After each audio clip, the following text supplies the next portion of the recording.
মেয়েরা চাইলেই কোথাও ঘুরতে যেতে পারে না, চাইলেই বন্ধুদের সাথে আড্ডা দিতে পারে না।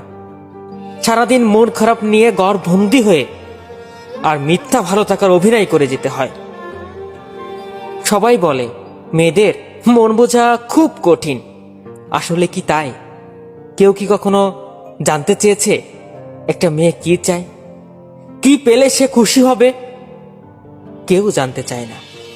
আমি বলবো মেয়েরা স্বার্থপর, কারণ তারা অন্যদের ভালো রাখতে রাখতে নিজেকেই ভালো রাখতে ভুলে যায়।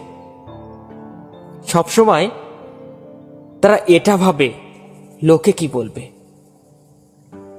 তারা এটা ভাবে না তারা নিজেরা কেমন আছে। অনেক সুন্দর হয়েছে প্রভা, তুমি অনেক সুন্দর করে লিখতে পেরেছো, তোমার নিজের মনের ভাব প্রকাশ করেছো একটি ভাষাতে।